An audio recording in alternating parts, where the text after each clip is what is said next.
Christine Fall, vous êtes la présidente du premier salon du dessin contemporain. C'était votre initiative? Oui, tout à fait.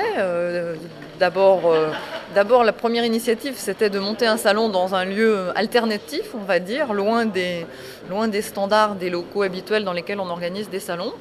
Et puis le dessin, parce que le dessin est quand même un élément fédérateur dans les moyens d'expression des artistes du XXe et XXIe siècle.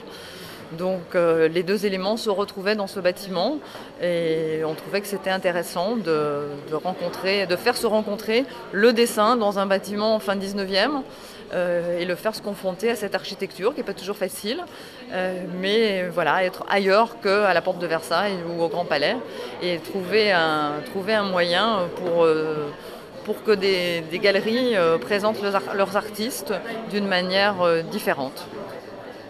Le dessin a toujours a toujours cédé la place à la peinture, à la sculpture, en termes de lettres de noblesse. Et pourtant, là, quand on vient sur ce salon, on voit des choses absolument sublimes et étonnantes.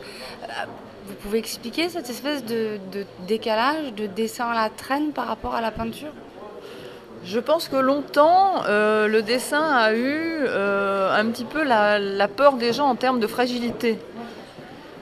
Je me souviens que quand j'ai commencé, moi, à être galeriste dans les années 90, quand on faisait des expositions de papier, les gens disaient « Ah, le papier, c'est fragile, etc. » Et puis on était en plein boom des années 90 et il y a eu le début des œuvres qui commençaient à se vendre très cher sur le dessin ancien, les premières collections de dessins anciens.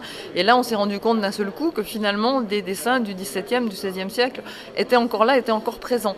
Donc je pense qu'il y a eu ce travail qui a été fait autour du dessin ancien qui a fait qu'on s'est rendu compte que finalement c'était un peu idiot de dire le papier c'est fragile. Parce que moi j'ai vraiment souvenir très présent des gens qui faisaient un petit peu la grimace il y a 15 ou 17 ans sur le papier. Donc je crois qu'il y a eu ce travail qui a été fait sur le dessin ancien qui a donné un peu ces lettres de noblesse au papier contemporain parce que ça a ôté cette peur de la fragilité, du manque de pérennité, de tout ce qui était sur papier. Et maintenant ce qui se passe sur le dessin contemporain, je dirais que ça va au-delà du papier et c'est ça qui est intéressant. Et je pense que c'est ce qu'on voit un petit peu quand on se déplace dans cet immeuble et c'est ce qui nous a intéressé dans le rassemblement de ces galeries, c'est de montrer que le dessin contemporain c'était donc au-delà du papier. Je voulais surtout pas qu'on appelle ça un salon du papier parce que c'est ce qu'on nous disait un peu au début, ah vous allez faire un salon du papier. Non, c'est pas un salon du papier puisque le dessin ça peut être du dessin sur vidéo, ça peut être de la bande dessinée, ça peut être des formes qui sont liées au design dans le dépliement des formes.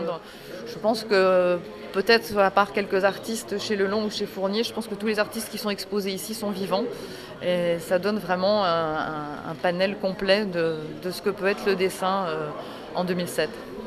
Merci beaucoup Christine Fall, à bientôt.